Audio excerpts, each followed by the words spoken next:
En el 2008, el precio internacional del barril de petróleo llegó a su máximo histórico de $147. Desde entonces ha sufrido una tendencia decreciente debido a la desaceleración de la economía china y al aumento en la producción de petróleo por parte de Estados Unidos. Sumado a esto, la caída en la demanda mundial a causa de la pandemia y a las decisiones de la OPEP y Rusia provocaron aún más la caída del precio a niveles de $10.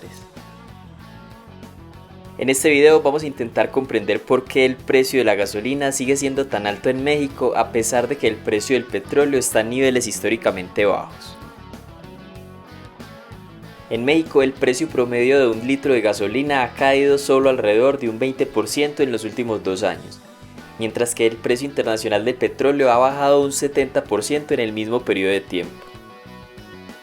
Esto se debe principalmente a que el precio de la gasolina no solo depende de la cotización internacional del petróleo. En México depende de 4 factores: el costo de la logística, el margen de utilidad del distribuidor, el precio de referencia internacional del petróleo y el IEPS, impuesto especial sobre la producción y servicios. Como se puede ver, el precio de la gasolina o el diésel no funcionan bajo las leyes del libre mercado, y esta es la razón principal por la cual el precio de la gasolina no baja en la misma proporción que lo hace el precio del petróleo. Una parte del precio son impuestos decretados por el gobierno. La idea con el IEPS es evitar que la volatilidad del precio del petróleo afecte al consumidor. De esta manera, cuando el precio del petróleo sube, el gobierno subsidia una parte de ese aumento para mantener el precio de la gasolina relativamente estable.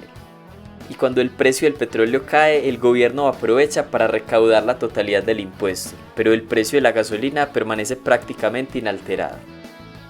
Por eso, cuando el presidente de México anuncie que bajó el precio de la gasolina, lo más probable es que haya sido gracias a la caída internacional del precio del petróleo. La única influencia que tiene el gobierno es sobre el impuesto, y sería muy extraño que un político elimine un impuesto tan sencillo y oculto como es el de la gasolina.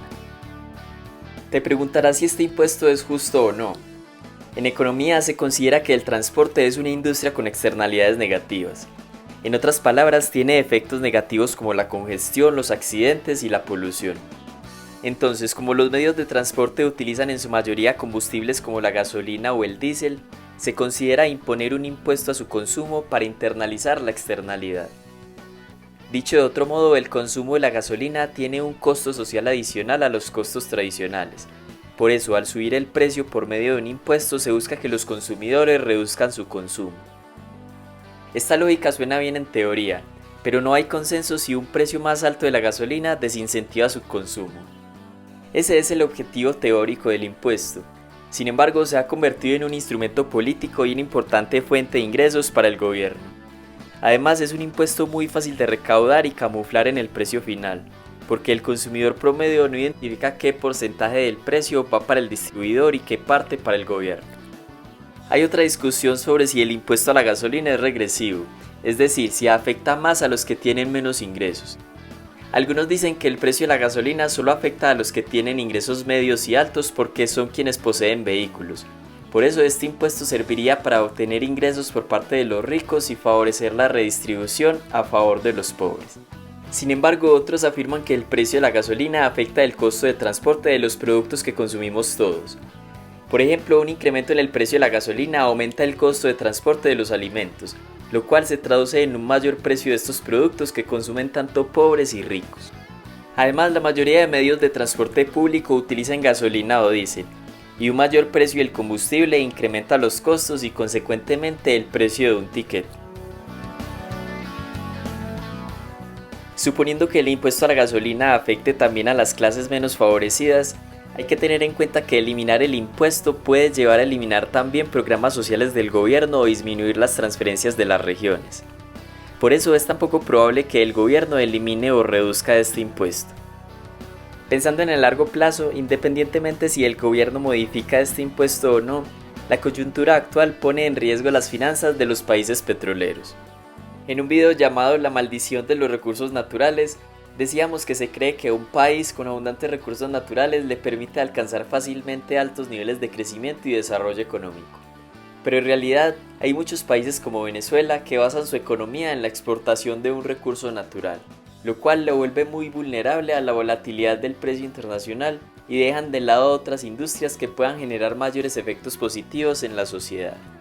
Por otro lado, hay países como Noruega, Australia o Canadá, países con abundantes recursos naturales, pero a su vez con economías desarrolladas y diversificadas. Quizás el problema no está en tener ingresos provenientes de la explotación de recursos naturales, sino cómo se utilizan esos ingresos. Por ejemplo, Noruega tiene un fondo de más de 800.000 millones de dólares provenientes de los ingresos petroleros.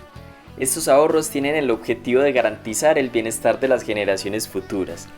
Y un hecho que llama la atención es que a pesar de ser un país petrolero, Noruega prohibirá a partir del 2025 la venta de autos a gasolina o diésel. Esta es la mejor señal de que son conscientes de que el petróleo se agotará algún día. En conclusión, y siendo un poco realistas, el mercado petrolero está lleno de incertidumbre y volatilidad, pero hasta que el gobierno mexicano no reduzca sus gastos o incremente sus ingresos por otras vías, no dejará de invertir en la industria petrolera y tampoco eliminará el impuesto a la gasolina. ¿Ustedes qué piensan? ¿Cómo puede un país dejar de depender del petróleo? ¿México debe seguir apostándole a Pemex? Deja tu opinión en los comentarios y gracias por ver el video.